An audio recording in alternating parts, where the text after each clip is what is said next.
Who thinks they have their life perfectly planned out from start to finish? Who thinks that life couldn't get any better? And who thinks we don't need any personal growth because we're already living our best lives? Okay, let's get real. Who thinks that we could always use some good personal growth? Who thinks that they don't have it all figured out? Who has two thumbs and is sometimes a total dumpster fire? But that's okay. This year, I've learned that while I may be a hot mess sometimes, that's okay. I've learned to love who I am and love to be vulnerable. When we talk about vulnerability, it's really something we don't like talking about. While it's human, it's considered taboo. We think on the outside we have it all together, but on the inside, it's a lot like that SpongeBob episode, Squilliam Returns, where SpongeBob's brain office is literally on fire because he doesn't remember his name. We don't always have it together, but that's okay, because when we learn to embrace our vulnerability, we can be the person that we've always wanted to be, a better person of ourselves. And we can do that when we make a commitment to not only our passions, but our progress in ourselves. When I think of the word passion, I think of my love for playing golf. If I'm not in the classroom, you can find me on a golf course practicing my chip shots. It's something that I worked tirelessly for to make sure that I was the best at the sport. For 3 years leading into my senior year, I made sure that I was able to hold a candle of competitiveness to make sure I stood a chance at sectionals. Match after match, tournament after tournament, I was setting my personal records and finally in my groove. When sectionals finally arrived, I was prepared and ready to go. Showing up to the golf course, I had my headphones in, jamming to some Post Malone, and practicing my putting strokes. After getting my group assignments, we teed off on the first hole. And while I was up on the green, ready to make birdie, I ended up chipping twice and a 3-putt. It's kind of bad. But while that hole was ugly, I could make it up on the second and third hole. It's fine. But holes 2, 3, and 4 were just as ugly as the first one. Walking up to the tee box for number 5, I pulled myself to the side and said, "Morgan, get yourself together, girl. You know how to play and you know how to win. You miss 100% of the shots you don't take." Wayne Gretzky, Michael Scott. On that hole, I pulled myself together and I was able to finally make a par. But after going on the 6th hole and making one little slip up, holes 7, 8, and 9 were just as ugly as the front 4. Walking up to submit my scores, calculating, supposed to shoot a 40, I submitted a 60. I knew for me to even be a contender, I needed to shoot an 80 out of 18 holes, not just 9. Walking to the 10th hole, head down, I knew that I had blown my only shot of making it to the next level. I played as quickly and awfully as I could for the back 9. Walking up to the clubhouse, for my final round ever, I submitted a 117. That day, I had never felt so defeated and upset with myself. Golf has always been a big passion of mine. Yet, while I didn't believe in it, I let myself down and I did not succeed in the ways I wanted to.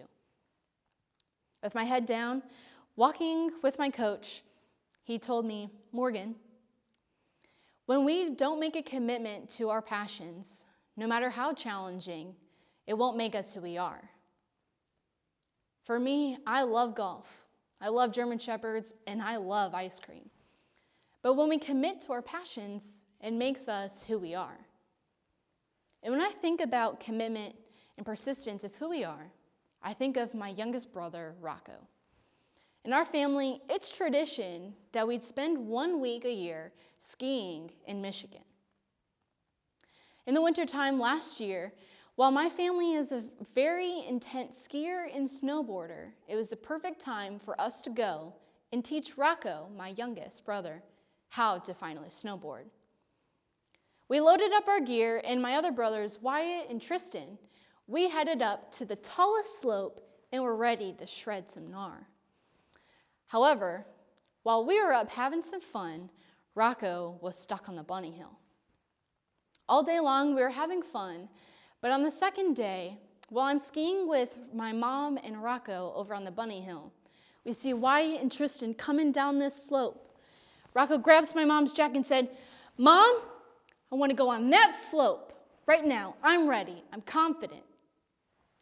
However, we had spent that day trying to teach Rocco how to stand on his own 2 feet, binded to a board. My mom turned to Rocco and firmly said, "No." Rocco, being the youngest and always getting whatever he wants, pulls on my mom's coat and says, "But Mom, I'm ready to go. I want to go now." She turns to him and says, "Well, okay then." So naturally, we ended up at the top of the hill that Rocco wanted.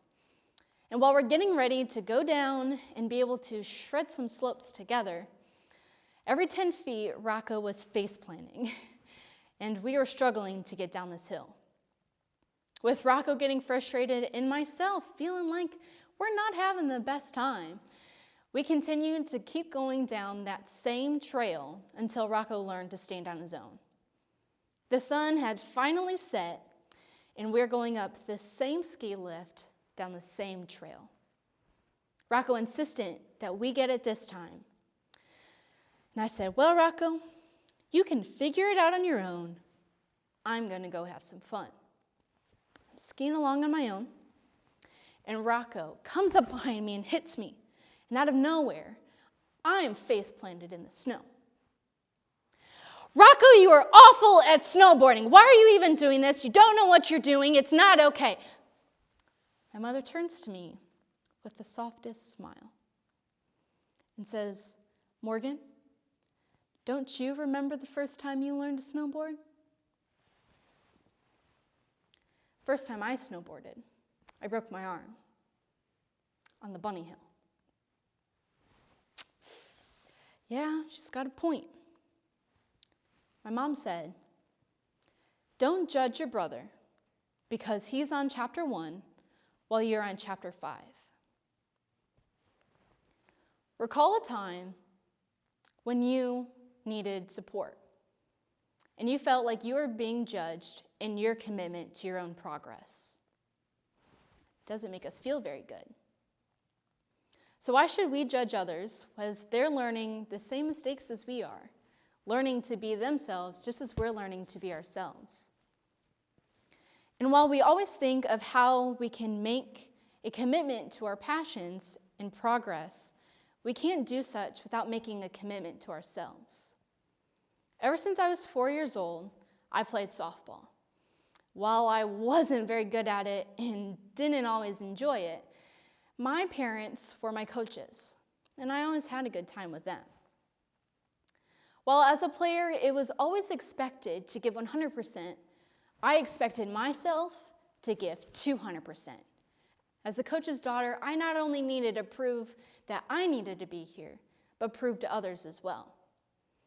Every day after practice, I would insist that we stay so I could practice hitting more balls and fielding more grounders.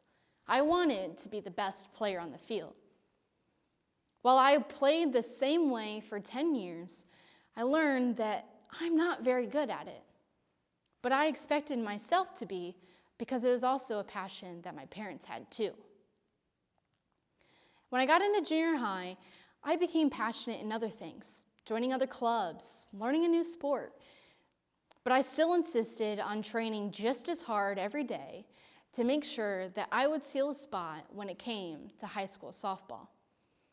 My freshman year, varsity tryouts come around, and for me, I thought, well, I'm ready.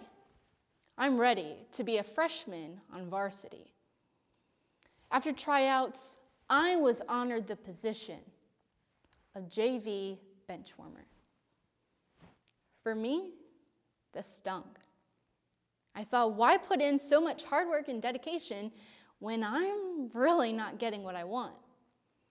After my season ended on JV and needing to start training again to get a spot on varsity, I sat down with my parents and I asked them, why keep playing if I'm not getting my time on the field? And they told me, why continue playing when you don't like it? Why continue when you don't enjoy doing what you've wanted? For so long, I expected myself to be playing a sport that I didn't enjoy, being a person that I didn't want to be. But while it took that moment, we don't always have to do what others expect us.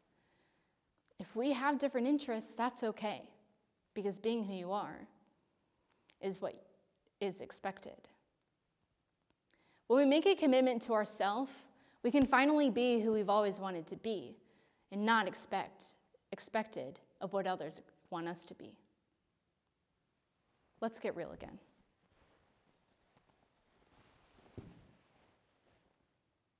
We don't always have it figured out. And it's very hard to be vulnerable. But when we embrace being vulnerable and embracing who we are through our passions, our progress, and ourselves, we can be the person that we've always wanted to be, being a better version of ourselves. Let's be vulnerable again together. Who do you want to be?